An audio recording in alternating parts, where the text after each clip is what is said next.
కామన్‌గానే ఇగ మనకు ఉన్న మన ఇదే లక్ష్యంతోటి ఇప్పుడు నాకు కలెక్టర్ ఉద్యోగం ఇస్తే పోతాగా. ఎస్పీ ఇచ్చినా పోతా.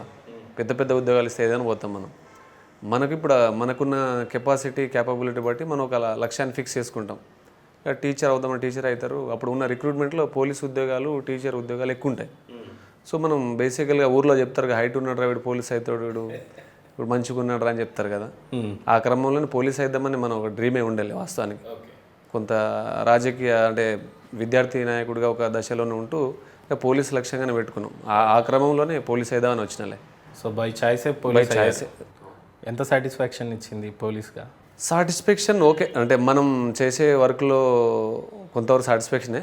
మనం కొద్దిగా ఉంటుంది కదా! ఇప్పుడు ఒక శరీరం పూర్తిగా ఫుల్ ప్లెజ్డ్‌గా ఆరోగ్యంగా ఉంటే బాగానే ఉంటుంది కానీ ఆరోగ్యంగా ఉండదుగా మనది. ఒక ఏలు నొప్పితో ఉంటుంది. అంటే మన జీవన స్థితులు కానీ, మన పల్లె వాతావరణంలో మన కుటుంబీకులు కానీ వాళ్ళు ఇబ్బంది పడుతుంటే మనం సంపూర్ణంగా ఉండలేం.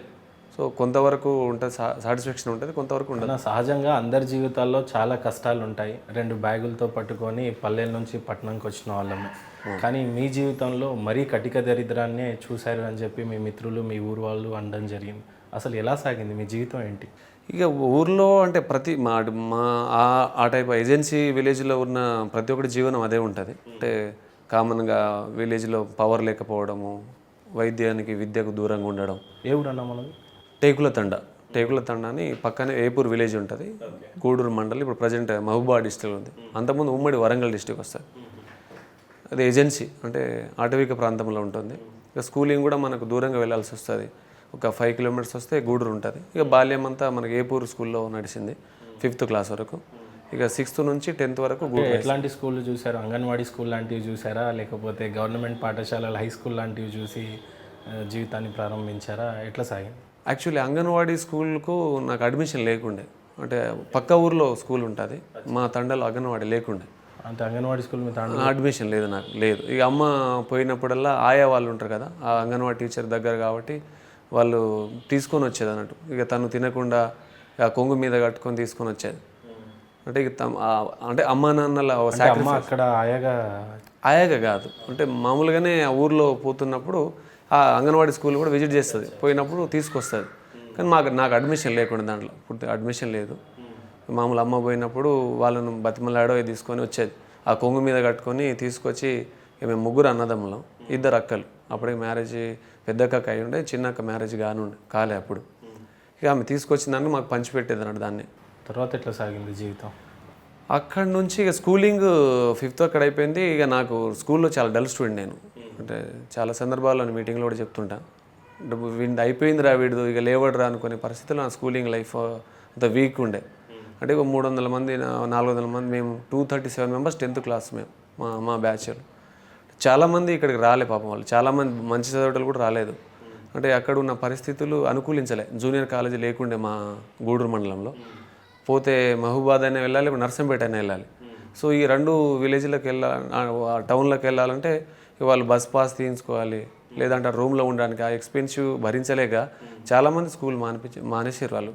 ఇక మనం అప్పుడు కూలి పని చేసో ఇది చేసో పాస్ తీయించుకొని మనం మహబూబాద్లో ఇంటర్మీడియట్ చేయడం. 10thలో నేను ఫెయిల్ అయినా. 10thలో మ్యాథమెటిక్స్, ఇంగ్లీష్ 2 ఫెయిల్ అయినాను. ఎందుకంటారు అట్లా? ఇక మన చదువు అంతే ఉండే, ఇక అంతే అక్కడే చదివినాం, మనం ఎక్కువ చదవాలనుకుంటా. ఇక మళ్ళీ అడ్వాన్స్ సప్లిమెంటరీ ఆ ఇయర్ స్టార్ట్ అయింది. సో నర్సంపేటలో మళ్ళీ అడ్వాన్స్ సప్లిమెంటరీ రాసి పాస్ అయినాం. దీని మీద మాకు అసలు అప్పటికి ఇంటర్మీడియట్లో ఏ కోర్సు ఏందన్నది అవగాహన లేదు. అంటే ఎంపీసీ ఉంటుంది, బైపీసీ, సిఈసీ, హెచ్ఈసీ అని మాకు తెలియదు. ఏ సెక్షన్ ఏది చదివితే ఏమవుతామో కూడా తెలియదు. అక్కడ పోగానే నీకు లెక్కలు వస్తుందా బిడ్డ అంటే రాదని మేము. ఇక రాకపోతే నీకు సైన్స్ వస్తా అంటే సైన్స్ కూడా రాదు మాకు. మరి ఏమొస్తుందిరా అంటే ఇక ఇట్లా కావాలనుకుంటున్నాం, కొద్దిగా లెక్కలు నేర్చుకోవడానికి సిద్ధంగా ఉన్నాం. మరి హెచ్ఈసీ అయితే ఓన్లీ హిస్టరీ మీద దీని మీద ఉందంటే ఇట్లా వద్దులే కానీ సిఈసీ తీసుకున్నాం. కామర్స్ అనే కొత్త సబ్జెక్ట్ స్టార్ట్ అవుతుంది కదా, అప్పటికి చదవాలని ఒక కషి మనలో ఉండే అన్నట్టు. ఓకే. సో దాంతో సిఈసీ తీసుకుని ఇంటర్మీడియట్ టర్నింగ్ పాయింట్ అది విజ్ఞాన భారతి కాలేజ్ అని మహబూబాద్లో ఉంటుంది. సో దాంట్లో అది ప్రైవేట్ కాలేజే, కాకపోతే మనకు స్టైఫండ్ కూడా ఇచ్చేది వాళ్ళు. అంటే మాకు వచ్చిన స్టైఫండ్లో 800 రూపీస్ మాకు ఇచ్చేది, వాళ్ళు రిటర్న్ ఇచ్చేది ఇయర్లీ 800. సో 2 ఇయర్స్కి 1600 రిటర్న్ ఇచ్చారు. ఇక దాంట్లో తీసుకొని ఆడ ఇంటర్మీడియట్ అక్కడ డిగ్రీ నర్సంపేటలో జాయిన్ అయినా. Narsampet government degree college. దాని తర్వాత ఇక పీజీ ఎంకామ్ ఏమో ఇక్కడ ఖేయిలో. అచ్చా. ఈ ఎంకామ్ ఇక్కడ చదువుకున్న క్రమంలోనే బీఎడ్కి వెళ్ళాను భద్రాచలంలో. ఆ తర్వాత కాంపిటేటివ్ బాగలేదని ఉస్మానియాకి వెళ్ళిపోయాను. ఉస్మానియాలో 7 to 9 ఉస్మానియాలో ఉన్నా. ఉస్మానియాలో ఉన్నప్పుడు ఎక్కడ ఉండేది? క్యాంపస్లో? నా క్యాంపస్లోనే ఉండే. క్యాంపస్ నాది యాక్చువల్లీ 1 year ఏమో నాన్ బోర్డర్గా నేను బీ హాస్టల్లో ఉన్నా. తర్వాత నేను సీట్ కొట్టినాక సి హాస్టల్ 34 రూమ్ నాది, 34 A42లో ఉన్నప్పుడు. ఇక అక్కడనే ప్రిపరేషన్ అంతా ఉస్మానియాలోనే. అంటే మనకు కాంపిటేటివ్ చదివింది జాబ్ కొట్టిందంతా ఉస్మానియాలో. జాబ్ కొట్టకన్నా ముందు పోలీస్ డిపార్ట్మెంట్ అంటే ఎన్నో ఆశలతో ఆశయాలతో వస్తాం. నవ సమాజాన్ని నిర్మించడానికి, సమాజంలో ఉన్న తప్పులు కావచ్చు, అన్యాయాన్ని కానీ తీర్చిదిద్దడానికో లేకపోతే ఆ అన్యాయాన్ని సమరించడానికే పోలీస్ ఆఫీసర్స్గా ఉంటాము అని ఎన్నో కలలతోని డిపార్ట్మెంట్లో అడుగు పెడతాం. సో డిపార్ట్మెంట్లో అడుగుపెట్టిన తర్వాత మీ జీవితం ఎలా ఉండేది? ఓకే, నాకు అంటే డిపార్ట్మెంట్లో నేను అంటే వచ్చినాక నార్మల్గా కొన్ని టు బి వెరీ ఫ్రాంక్ ఎస్ఐగా అయినా కూడా లోకల్ ఎమ్మెల్యే ప్రెజర్సో, జడ్పీటీసీలో, ఎంపీటీసీలో, చిన్న చిన్న పంచాయతీలకో మీ డ్యూటీలను అయితే మిమ్మల్ని చేయనియరు. అయితే నాకేంటంటే నేను రిజర్వ్లో ఉన్నా కాబట్టి ఫస్ట్ ఒక 6 years నేను యాంటీ నక్సల్స్ కాలేజ్ చేసిన. ఆ తర్వాత వచ్చి నేను ట్రైనింగ్ సెంటర్లో చేస్తున్నా. సో దీనికి ఈ ప్రెజర్ను అంటే నేను పోద్దని అటు పోలే. ఇక నాకు మధ్యలో కన్వర్షన్ ఉన్నా కూడా నేను పోలేదు. ఇక దీంట్లోనే ఉన్నా కంటిన్యూ. దీంట్లో ఉండి ఇక సోషల్ సర్వీసెస్ కూడా ఉన్నాయి కాబట్టి అవి ఇవి 2 ప్యారల్గా నడిపించుకోవచ్చు అని ఇక దీంట్లో కంటిన్యూ అవుతున్నా. ఇక బయట ఉన్న వాళ్ళు కామన్ ప్రెజర్ ఉంటుంది, అన్నీ తట్టుకోవాల్సిందే కదా, అవి 100% తట్టుకోవాల్సిందే. But being a police officer ఒక పొలిటికల్ లీడర్ చేతిలో పనిచేయటం కానీ, వాళ్ళ ప్రెజరైజ్లో పనిచేయటం కానీ ఎప్పుడైనా సాటిస్ఫాక్షన్ ఇవ్వదు. దాన్ని ఎలా అధిరోహిస్తారు ఇప్పుడున్న పోలీస్ డిపార్ట్మెంట్, సిఐలు కావచ్చు, ఎస్ఐలు కావచ్చు? చాలా మెచ్యూర్డ్ పీపుల్ వస్తారు ఇప్పుడు. అంటే చాలా మెచ్యూర్డ్గా వస్తున్నారు, బ్యాలెన్స్ చేయగలుగుతున్నారు వాళ్ళు. ఇక కామన్గా ఉంటుంది ఇప్పుడు. అంతిమంగా పొలిటికల్దే ఉంటుంది, మాస్టర్కి కదా అది. సో చట్టాలు చేసేది వాళ్ళే కాబట్టి కొంతవరకు ఉంటుంది. కానీ పోలీస్ వ్యవస్థ అయినా ఏ వ్యవస్థ అయినా ఇండిపెండెంట్గా బిహేవ్ చేయాల్సిందే మనం. అంటే ఏదేమైనా పోలీస్ డిపార్ట్మెంట్ కన్నా రాజకీయ వ్యవస్థనే చాలా గొప్పది, చాలా పవర్ఫుల్ కలిగింది అని అంటారు మీరు?